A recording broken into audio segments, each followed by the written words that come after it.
Я рад всех вас приветствовать во Владивостоке, в замечательном городе, на форуме развития малых городов и исторических поселений. Как вы знаете, он традиционно собирает сотни профессионалов. Это архитекторы, урбанисты, эксперты, представители региональной, муниципальной власти. Всех, кто активно участвует в жизни своих городов и поселений. И кто многое делает для их обустройства. Это очень хорошая возможность прямо и открыто обсудить вопросы улучшения качества жизни людей в каждом уголке, в буквальном смысле этого слова, нашей большой страны. Главная тема сегодня – это малые города, опора большой страны. И это действительно так. Их существенное большинство, и они отражают многообразие России, хранят ее культуру, историю, традиции, вносят значительный вклад в экономику страны. Это известные туристические центры, среди которых, сейчас буду называть, чтобы ничего не забыть, и Плес, и Переславль-Залесский, и Сергиев Посад, и Болгар, и промышленные города, моногорода, это Череповец, Губкин, Кировск, и порты, такие как Находка, Выборг, Магадан, ну и, конечно, наукограды наши, это Мичуринск, Кольцово, Обнинск. Именно такие города формируют каркас нашей страны, от Анадыря до Балтийска, от Певека до Дербента. Зачастую они больше всего нуждаются в поддержке государства. Ведь чем меньше сам населенный пункт, тем сложнее найти средства на его обновление, на его благоустройство, обеспечение современных, удобных для проживания условий, чтобы люди не уезжали из родных мест, а оставались там работать, создавать семью. Поэтому улучшение жизни в малых городах и в наших исторических поселениях, если хотите, является стратегическим приоритетом для государства, без чего невозможно достичь национальных целей развития, которые поставлены перед нами президентом. Для многих комфортные условия связаны с жилищным вопросом. Для одних это переезд из квартиры в дом, для других это из арендного жилья в собственное, для третьих из маленького в более просторное жилье. И любая из этих возможностей должна быть доступна, а обеспечить ее – это задача государства. Чтобы большинство наших граждан могли приобрести собственное жилье, ведется системная работа. За истекшие 6 месяцев уже введено более 52 миллионов квадратных метров. Реализуются масштабные программы кредитования. Это и льготные, и семейные ипотеки, и многие другие. В прошлом году мы решили их продлить до середины следующего года по поручению президента. И за первое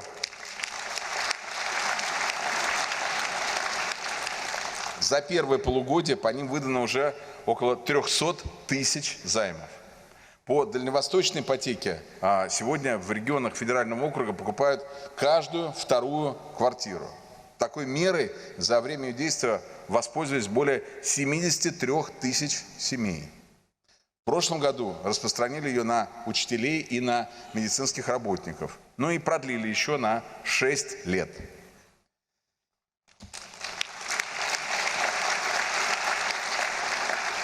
Для жителей небольших населенных пунктов действует сельская ипотека. За 3,5 года выдано почти 120 тысяч кредитов. А недавно мы ее расширили, и теперь максимальный размер займа по ставке не выше 3%, соответственно, увеличен вдвое, до 6 миллионов рублей. Конечно, в сельской местности и в малых городах большинства регионов преобладают частные дома. Поэтому развитию индивидуального жилищного строительства также уделяем большое внимание.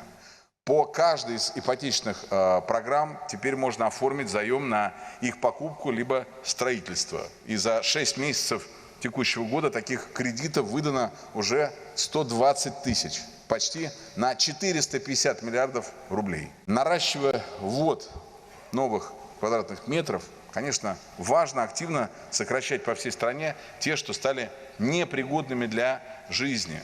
Это многоквартирные дома в ненадлежащем состоянии. Есть они в небольших городах и на селе. И в рамках национального проекта «Жилье и городская среда» поставлена цель, чтобы в течение ближайших 2 лет жилплощади, которая считалась аварийной, до 1 января 2017 года в стране больше не было. 40 российских субъектов завершат этот этап программы уже в текущем году. Еще 14 достигли такого результата досрочно. Ну и теперь решают вопрос с домами, которые признаны непригодными после 1 января 2017 года. Дальше. Необходимо и дальше делать все, чтобы жизнь в малых городах и в поселениях соответствовала современному уровню. Помимо жилья в районе должна быть хорошо развита вся необходимая инфраструктура, чтобы до детского садика или школы можно было нормально, комфортно дойти пешком, а до ближайшего медучреждения не приходилось ехать часами на перекладных. Это очень серьезные вопросы, решение которых требует значительных и финансовых ресурсов в том числе. По поручению президента мы разработали для регионов целый ряд инструментов, и они могут использовать их для выполнения таких вот важнейших насущных задач, о чем мы сегодня подробно говорили с губернаторами, руководителями регионов.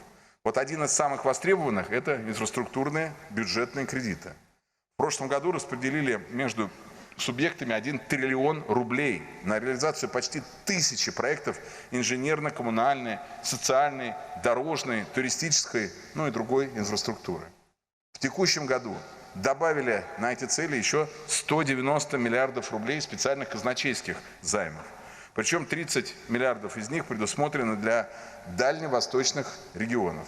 50 миллиардов рублей для обновления, кстати, общественного транспорта. И, кстати, преимуществом в малых городах и в сельской местности. И 10 миллиардов рублей на модернизацию котельных. Тоже важнейший вопрос. Также хорошим подспорьем станут инфраструктурные облигации. Это инструмент внебюджетного долгосрочного финансирования, который позволяет привлекать в строительную отрасль, в том числе и частные инвестиции. По поручению президента мы должны увеличить в текущем году их объем до 300 миллиардов рублей, чтобы реализовать в российских регионах больше социально значимых проектов. Еще один механизм – это программа по модернизации коммунальной инфраструктуры. Она поможет в ближайшие 2 года в большинстве субъектов страны построить либо отремонтировать 12 тысяч километров сетей и 100 объектов. Но что позволит улучшить качество жизни почти 3 миллионам человек. По инициативе главы государства на финансирование таких региональных мероприятий предусмотрели в федеральном бюджете на текущий год дополнительно плюсом 30 миллиардов рублей. Для того, чтобы быстрее благоустраивались наши города, расчистили все этапы строительства от бюрократических барьеров, перевели большую часть требований в категорию добровольных. И при этом подчеркну, что те положения, которые обеспечивают конструктивную безопасность зданий, по-прежнему, конечно, обязательны. Упростили процедуры согласования в сфере градостроительных, земельных отношений, в частности, по приоритетным проектам по модернизации инфраструктуры. Убрали избыточные процедуры. И это дало возможность строить и ремонтировать дороги, школы, больницы и другие важные объекты в сжатые сроки. В среднем на 6-8 месяцев раньше. Сегодня в малых городах проживает порядка 40 миллионов человек. Еще более 30 миллионов в сельской местности. И для них город – это центр социальной, культурной, экономической жизни. И, конечно, им всем нужны обустроенные парки, набережные, стадионы, скверы, чистые, ухоженные, хорошо освещенные улицы, места, где просто приятно проводить время. 6 лет назад был запущен федеральный проект формирования комфортной городской среды. Благодаря ему сегодня по всей стране благоустроено свыше 103 тысяч общественных пространств. И на эти цели направлено почти 290 миллиардов рублей. Причем федерального финансирования из них чуть больше половины. Особо хочу заметить, что отношение к такой работе руководителей регионов и муниципалитетов, оно очень серьезно изменилось. И тех, кто не применяет формальный подход, стало очень много. Потому что понимают, фонтан на центральной площади, пусть и очень красивый, может и не обрадовать горожан. Если им на самом деле нужен сквер, уютные дворики, детские, либо спортивные площадки рядом с домом. Вот эти изменения имеют смысл и приносят пользу только тогда, когда соответствуют ожиданиям людей. Подробно говорили об этом сегодня, еще раз скажу, в ходе осмотра выставки, в том числе и с руководителями субъектов, о том, как важно вовлекать людей, граждан наших в такие процессы. Предлагать им самим выбрать, что им больше и важнее, и где это должно быть. Именно в таком диалоге можно добиться положительных результатов. Один из действенных инструментов получения обратной связи от граждан – это наше всероссийское онлайн-голосование. Его запустили 2 года назад, и оно успешно работает. Люди все активнее принимают участие в нем, и в этом году уже свыше 14 миллионов человек проголосовало. На 3,5 миллиона, кстати, больше, чем в прошлом году. Территории, которые нужно привести в порядок, выбирали около 1500 муниципальных образований почти во всех регионах нашей страны. И в текущем году в голосовании приняли участие, в том числе и жители наших новых субъектов Российской Федерации. Более 130 тысяч человек. Мы продолжим совершенствовать эту платформу. На ее основе уже создан сервис, сегодня смотрели на него, который позволяет не просто голосовать за объекты и за мероприятия, но, что очень важно, определять их наполнение и решать, что нужнее. В августе совместно с регионами начнем вносить в отдельный модуль данные по объектам, которые уже сегодня реализуются, чтобы можно было прямо в онлайне видеть ход выполнения работ.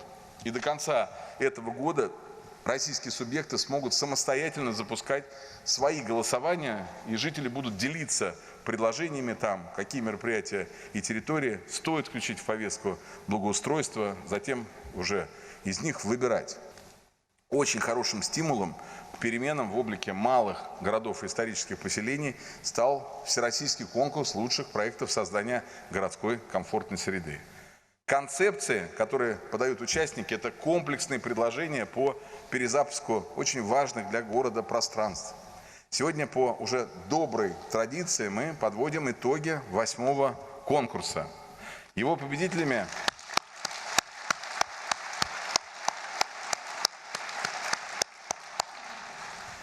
сегодня на выставке, когда мы подходили к участникам проекта, я немножко знал, мне министр подсказывал, но никому не открыли мы по количеству сколько, но поверьте, что, мне кажется, все было сделано очень прозрачно, потому что сами условия этого конкурса, они не позволяют что-то подстроить, все честно.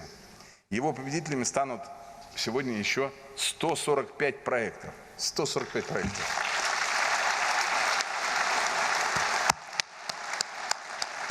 Каждый из которых получит воплощение в жизнь, средства на воплощение своей идеи от 65 миллионов рублей до 105. Это примерный объем средств. Кроме того, в этом году по поручению президента проведены 2 конкурса для городов Дальнего Востока с населением до 250 тысяч человек, а также тех,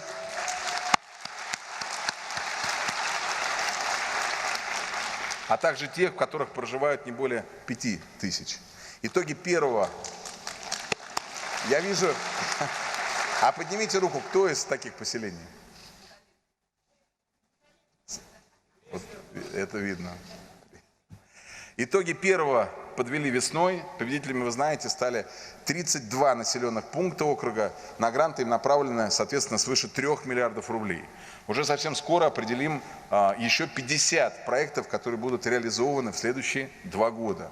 И общий грантовый фонд для них 5 миллиардов рублей. За время проведения... Спасибо.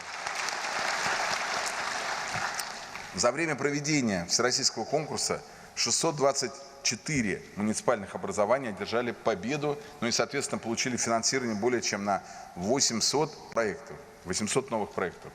Это среди них и парки, и набережные, и скверы, площади, улицы, пешеходные зоны. И больше половины уже завершены.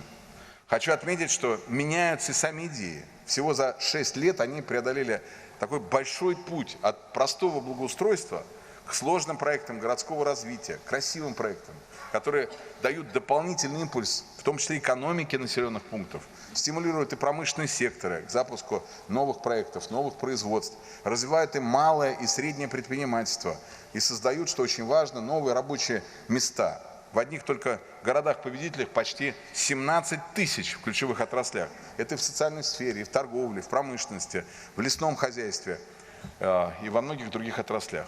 Очень важно, что люди видят эти изменения и какой эффект они оказывают на жизнь города. И в ней многие готовы принимать активное участие, развивать свою малую родину, делать ее лучше. В муниципалитетах появляются команды с опытом управления проектами, создаются профессиональные сообщества. Кто-то идет в своем развитии дальше, получает дополнительные знания, компетенции. Как вот я говорил, делают это, например, студенты образовательной платформы «Архитекторы РФ». Всегда большое удовольствие общаться с выпускниками этой программы, слушать об их идеях, о проектах, радоваться успехам вместе с ними.